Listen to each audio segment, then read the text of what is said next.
Bali mga kasumpong, nakaka-amaze ako. Para akong bumalik sa unang panahon na the biggest church in Asia.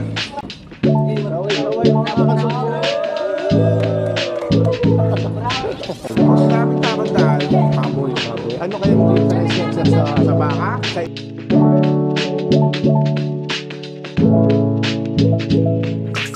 ano mga ilogin gabi? Pero pag nagpapasok ako sa amin, pa yung sa amin ka.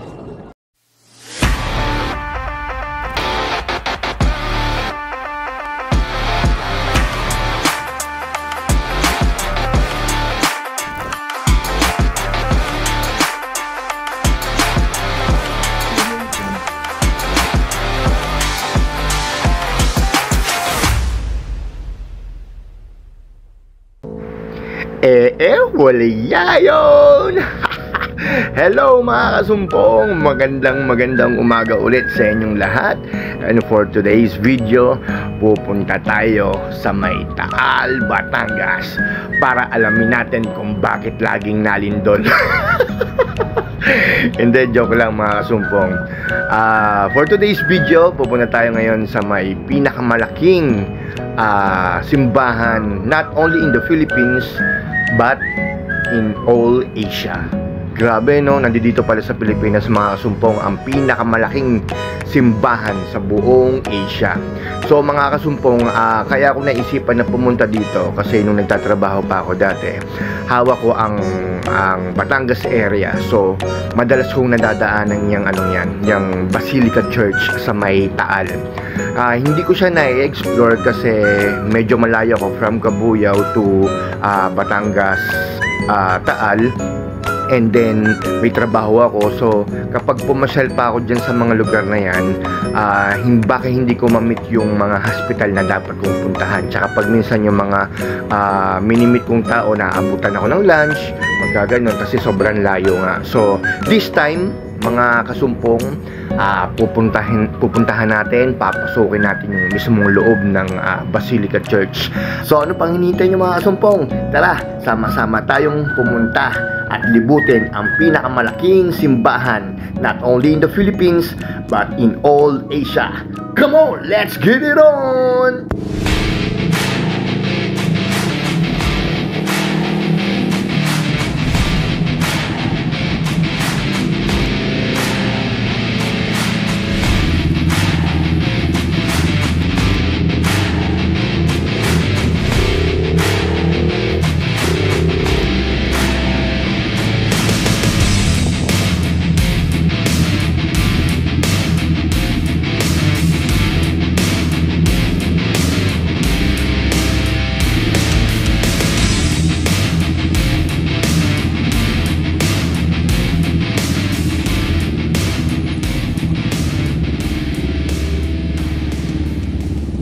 Yo mga kasumpong, dito na tayo sa Taal.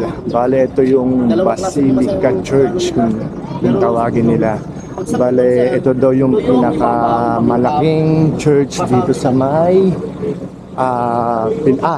pinakamalaking church sa buong Asia pala. So, bago tayo pumasok mga kasumpong sa loob, tignan muna natin ang paligid nito. So, tignan natin ngayon. Ay, ganda to, no? Mga kasumpong, ang ganda to, no? Mamaya punta natin yung isa-isa. So, uri ko. Oh, meron din dito, Our Lady of Kaysasay. Our Lady of Kaysasay Academy. Wow, ang ganda, kasumpong. Good morning po. Mamaya sir, bili ka ng ating mga tawilis tsaka Hindi lang po, thank you. Ang ganda mga kasumpong, no? Mga ilang taon na po kaya, Are? Mga ilang taon na kaya? Yung sadya yan, yung sadyang nakaano yan dyan. Tagal na huya ako. Wala akong binago dyan. Saan kayo? Nandito ako sa parish office. Ganda, ano? Nalabas ka. Alright mga kasumpong, dito tayo sa Campana. Meron daw may kinakasal daw pero subukan natin pasukin. Hello sir, Magandang umaga po. Mga kasumpong, konting kalaman lang para sa Basilica Church dito sa May Taal, Batangas. Lumipat ang bayan sa kasalukuyang lokasyon nito sa tuktok ng isang burol na tinatanaw ang Balayan Bay. Noong 1755, inilunsad ang pagtatayo ng isang bagong simbahan sa ilalim ni Father Martin Aguirre. Sa loob ng ilang dekada, nagdagdag ng mga bagong elemento at feature para sa pagpapaganda ng simbahan. Gayunpaman, noong September 16, 1852, muling naganap ang trahedya. Isang malakas na lindol ang tumama sa lalawigan at nawasak ang simbahan. 4 na taon pagkatapos ng sakuna, isa pang simbahan ang itinayo sa parehong lugar sa ilalim ni Father Marcos Anton na nag-ata sa arkitekto na si Luciano Oliver na lumikha ng disenyo at magpatakbo ng konstruksyon. Noong 1865, halos isang dekada ang lumipas, ang bagong itinayong simbahan ay pinasinayaan sa kabila ng hindi matapos na estado nito. Sa wakas ay natapos ang konstruksyon noong 1878 kasama ang pagdaragdag ng dambuhalang 79 feet na altar sa ilalim ng pangangasiwa ni Father Agapito Aparicio. Isa itong napakalaking simbahan, ang pinakamalaki sa panahong iyon at mananatiling pinakamalaki kahit na mga siglo na ang lumipas. At noong Enero 16, 1974, idineklara ito bilang isa sa mga pambansang dambana ng bansa.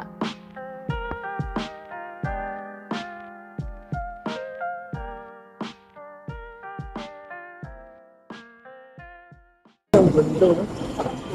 Yan, mga asumpong. Ayan. Ito rin, no? Ang ganda, grabe. Para kang bumalik sa unang panahon, ha? No. Tignan mo. Mga asumpong, imagine mo kasama ko si Rizal. Nag-vlog kami, no? So, walaya yun. Nasa na si Rizal, walaya. Malamang lasing na naman yun si Rizal kagabi. Lakas mamulot siya, Opo.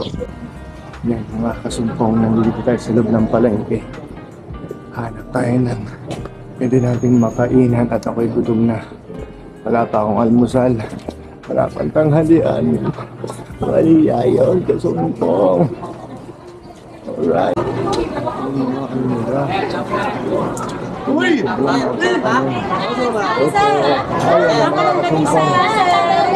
Pare po ba yung ano? Tapang-talo. Tapang-taal? Tsaka lang bilis at taal. Baboy po o? Baboy, sir. Baboy. Kung sinabing tapang-taal, baboy. Baboy. Ano kayang difference niyan sir sa Sa ano? baka, Hindi, sa ibang... sa ibang lugar. Hmm. Ang sa amin, sir, kasi mabawang yung sa amin. Tsaka kalamansi ang gamit namin. Kalamansi. Hindi suka. Oh. Try niyo po.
Gaway mga kasumpong.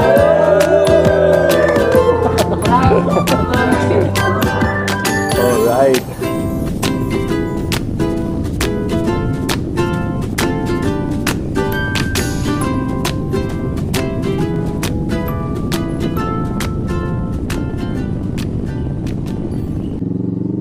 At yun na nga mga kasumpong. Grabe, nakakapagod. Sobrang init pero the best. Napakasaya naman ang lakad natin na to. Pero mga kasumpong, hindi tayo papayag nang hindi tayo kakain ng lomi. Siyempre, kapag pumunta ka ng Batangas, automatic dapat kakain ka ng lomi. At saan yan? Siyempre, dito lang yan sa A&B Lomi House.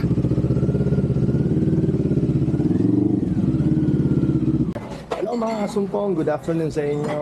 Nandito mga pala tayo sa A&B Lomi House dito sa may Duhatan, Batangas.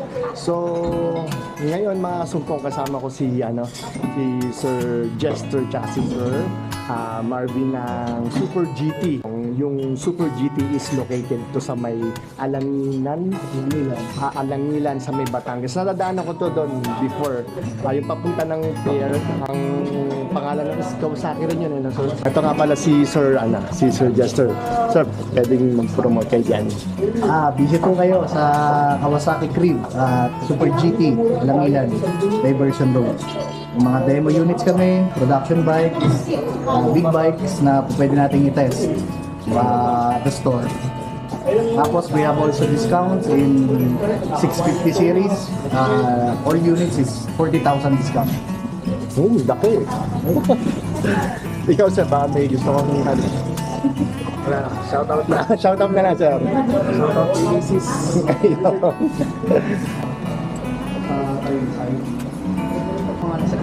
Ayun, toll gate talaga kasi same lang ang toll gate ng Ang exit ko. Sa entrance, 226 and 226. One way.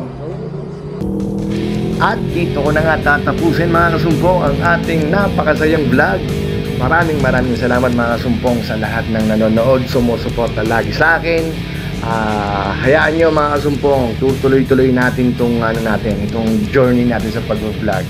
At natutuwa din ako dahil everyday pataas ng pataas ang views ng mga videos natin, iba't ibang tao mga nakakilala natin. So, mga kasumpong, dito ko natatapusin ang isa sa mga masasarap na naging vlog ni Kasumpong Moto. Thank you mga kasumpong, peace out!